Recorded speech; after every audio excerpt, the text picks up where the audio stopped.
அதுக்கப்புறம் நான் அப்படியே விட முடியாது. அதே நேரத்தில் உடனடியாக அதுக்கு உதவி தேவை அப்படின்னு சொல்லிட்டு ஒரு நண்பர் ஒருத்தர் அடிக்கடி என்னை பார்க்கும்போதெல்லாம் சொல்லுவார், எங்கள் சாப்பாடு போட்டுருக்கும்போது ஏதாவது உதவி தேவைன்னா உடனே எனக்கு ஒரு ஃபோன் பண்ணுங்கள், ஃபோன் நம்பரெல்லாம் கொடுத்தாரு. அப்போ அவருக்கு நான் ஃபோன் பண்ணி இந்த மாதிரி ஒரு நாய் முடியல, கொஞ்சம் எதாவது முடிஞ்சால் உதவி பண்ணுங்கள், இதை நான் கொண்டு போகணும், ஆஸ்பத்திரிக்கு கொண்டு போகணும். அப்போ அவர் சொல்கிறாரு, அரசாங்க ஆஸ்பத்திரியில் ஃப்ரீ ட்ரீட்மெண்ட் தானே சார், அதுக்கு எதுக்கு காசு அப்படின்னு கேட்டார். எனக்கு ஒன்றுமே புரியல. அப்போ நான் அவர்கிட்ட ஒரே ஒரு வார்த்தை தான் சொன்னேன், சார் இப்போ வந்து இது கேகே நகர் அம்மன் கோயில்கிட்ட இங்கே முடியாமல் இருக்குது, இப்போ இதை இங்கேருந்து நான் வேப்பேரி ஆஸ்பத்திரிக்கு கொண்டு போனோன்னா எப்படி சார் கொண்டு போக முடியும், காசு இல்லாமல் ஆட்டோ வருவானா, எப்படி அப்படின்னு சொல்லி கேட்டேன்.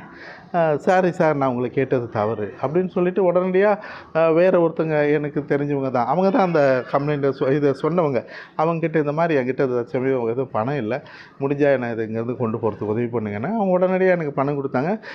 அவங்களுக்கு அங்கே இருக்கிறவங்கள அந்த டாகை இங்கேருந்து கொண்டு போகிறதுக்கு ஒரு ஆட்டோ வர வச்சு, ஆளுங்களை வர வச்சு, ஏன்னா அது தூக்குறது எப்படின்னு புரியல, ஆனால் நானே தான் தூக்குனேன். அப்புறம் வர வச்சு அதை நான் இங்கேருந்து அப்புறப்படுத்தி கொண்டு போயினேன். அது 2 நாளுக்கு அப்புறம் தான் இறந்துருச்சு. இப்போது அந்த 2 நாள் நான் போய் எடுக்கலைன்னா அது 2 நாள் அதே இடத்துல தானே உயிர் இழுத்துட்டு இருந்திருக்கும். அப்போது அரசாங்கம் ஆஸ்பத்திரி அந்த தெருநாய்கள் கிடையாது.